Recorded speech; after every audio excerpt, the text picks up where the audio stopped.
तो गृह मंत्रालय की तरफ से भी अब एडवाइजरी जारी की है कि सरकारें अब इस पर कड़े फैसले लें अगर कोविड प्रोटोकॉल का पालन नहीं होता, क्योंकि तीसरी लहर के हिसाब से ये समय खतरनाक साबित हो सकता है, लापरवाही खतरनाक साबित हो सकती है। देश से कोरोना की विदाई अभी हुई नहीं है, लेकिन तीसरी लहर की चेतावनी लगातार दी जा रही है, लेकिन लोग उसके बावजूद संभलने को तैयार नहीं।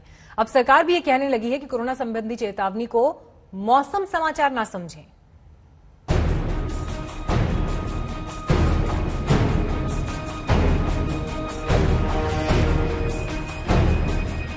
बात लोगों को समझाना जरूरी है कि तीसरी लहर अपने आप नहीं आएगी।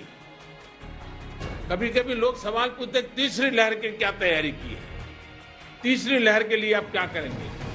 आज सवाल ये होना चाहिए हमारे मन में कि तीसरी लहर को आने से कैसे रोकना है।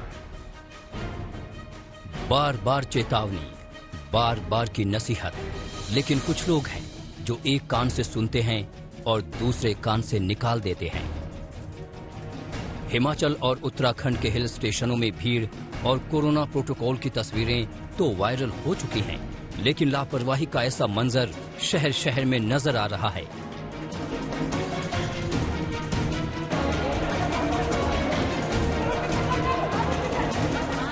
बिहार के गोपालगंज की इस तस्वीर को ही देख लीजिए।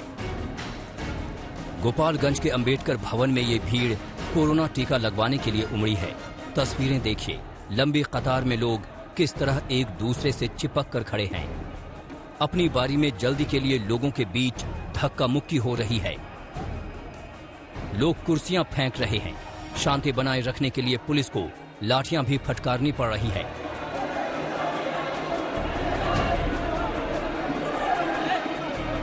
विडंबना देखिए, ये लंबी लाइन कोरोना से बचाव का टीका लगवाने के लिए लगी थी, लेकिन ये लोग कोरोना से बचाव का बुनियादी सबक ही भूल गए। मास्क और 2 गज की दूरी भी।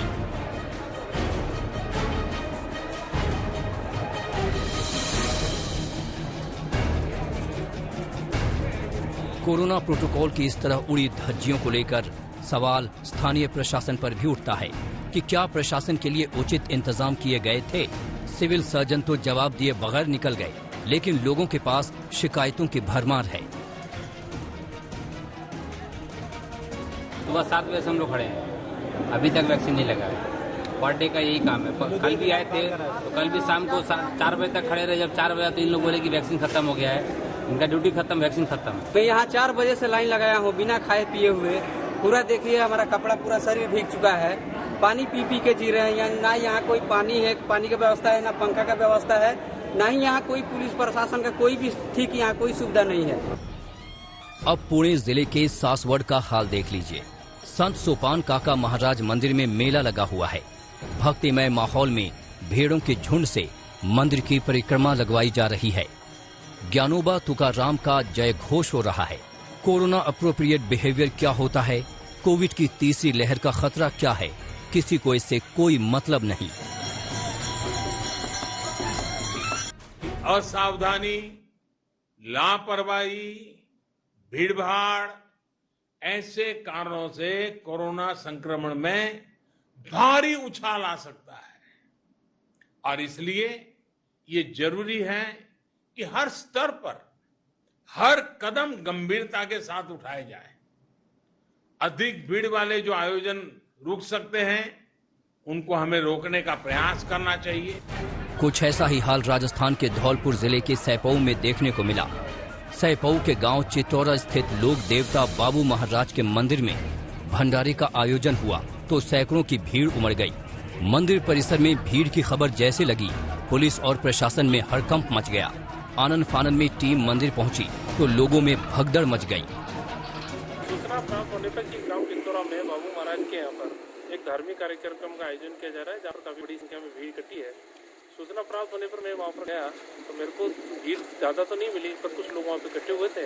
तो लोगों को समझाई गई और कोविड के बारे में समझाया गया।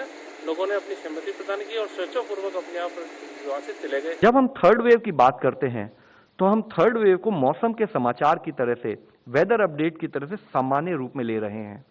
हम उसकी गंभीरता और उससे संबंधित अपनी रेस्पॉन्सिबिलिटी को शायद जिस स्थाई पर समझने की जरूरत है, वहां पर कुछ चूक हो रही है।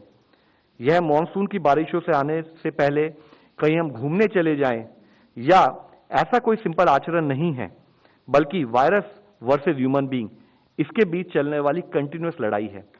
इसलिए जरूरी है कि हम सब यह समझें कि थर्ड वेव प्रकृति से ज्यादा हमारी प्रवृत्ति पर डिपेंड करेगी। इस चेतावनी को गंभीरता से लीजिए।